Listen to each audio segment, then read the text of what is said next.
I don't have to go and find them and stick up posters and follow them up and make sure they show up to the event.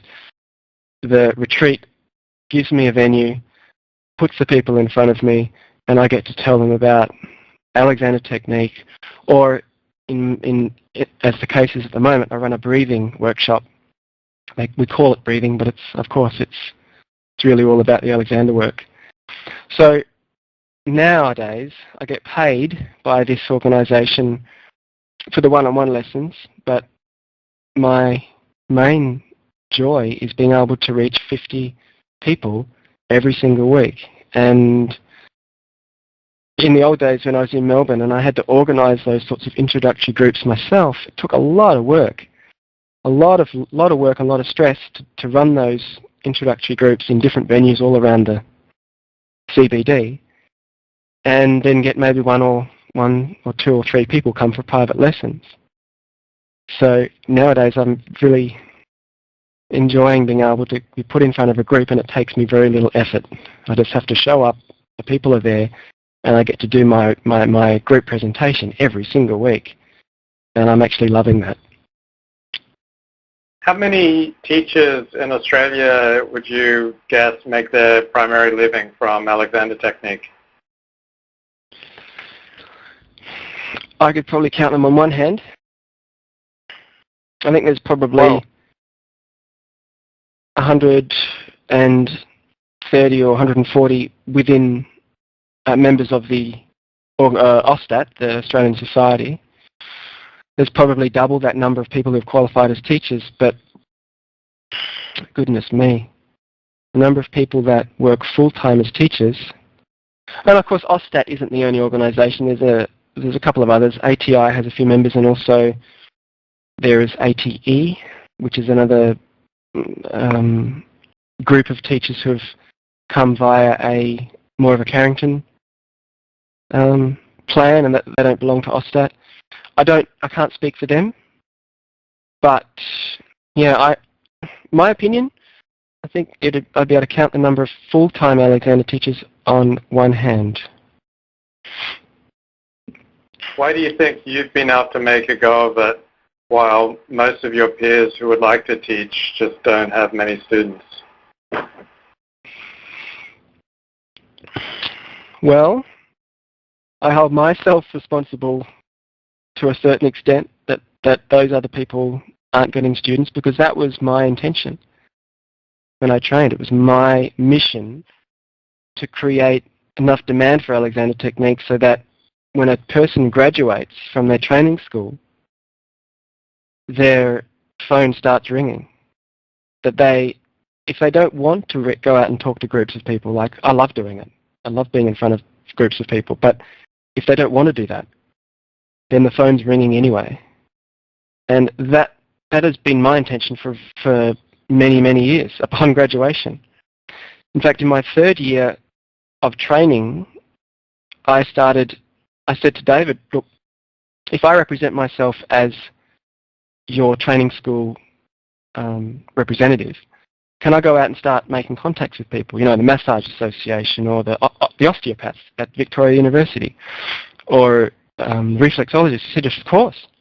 And I said, what I want to do is, if I can find the reflexology school, and they have a student clinic as well, then maybe we could run our student clinics alongside each other, or share resources in some way, so that we're not just all we're out there doing our own thing.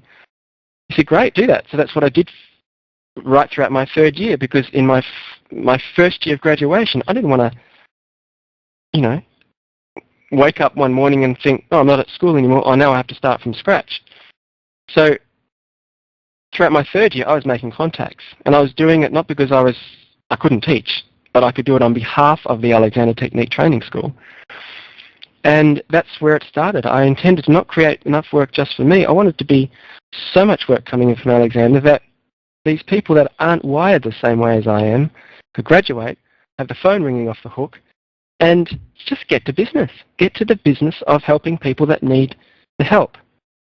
So apart from that side of it, where I feel as though, one of the main reasons these people aren't working is because I haven't been able to nail that yet. The other reason really is that that you train to be a teacher of the Alexander Technique. You don't train to be a marketer of the Alexander Technique. And I don't think that, honestly don't think I did a training course issue on direction called Schools of Thought, where I talked to all these different training directors, and every single one said there's not enough time in 3 years to teach people how to teach Alexander Technique, let alone how to really market themselves. That pretty much has to be learnt on the job. Some training course directors, like Richard Brennan, get people out with him as he's doing introductory talks in their third year, and then also supports them in their first year of graduation. He's the only guy that does it. All the other training schools say, look, there's just not enough time. 3 years is barely enough for people to, have a rough idea what to do, and I believe them. So when you graduate, unless you have either a background in sales and marketing or you like it, you're in big trouble. And I don't think that's a fault of the Alexander Technique Training School. I actually think it's a lack of the community itself. That, when doctors or osteopaths graduate, they've already had plenty of clinical experience, and of course the profile is much larger for their professions, but they still don't just go out and open up, put a shingle on the door, and doctors get together, osteopaths get together, naturopaths and psychologists, they get together at a practice and form allied health centre. The Alexander teachers don't do that. I don't know why. I think it's, maybe it's cultural, but they need to. They need to pool their resources and put $5 or $10 out of every single lesson they do into the pot and pay for that stand at the Health Expo, or pay for an expert. When Karen Chapman closed her Yoga and Alexander training school, not training school, but Yoga and Alexander school in Sydney and moved to Brisbane, she had 17 years experience, so she knew exactly what she was doing. But she didn't just expect people to come and knock on her door, because in Brisbane there was no profile for Alexander Technique at all. So her and her husband invested into a PR firm to create a logo, to create a brand, to create a website, and to write the advertisements that were to go into the publications that fit the demographic of the person that was going to come for lessons. Karen and Tara had no idea how to do that, nor should they. They're teachers and yoga teachers. They're good at what they do. So I think they paid $20,000 or $30,000 over the course of a year or two to get professionals to write the words that the consumer understands, not explaining the Alexander Technique. You can't do that on a piece of paper. Especially not in a quarter-page advertisement, which is what so many Alexander teachers try to do. Oh, I'll put some advertising in the local paper. It's ridiculous.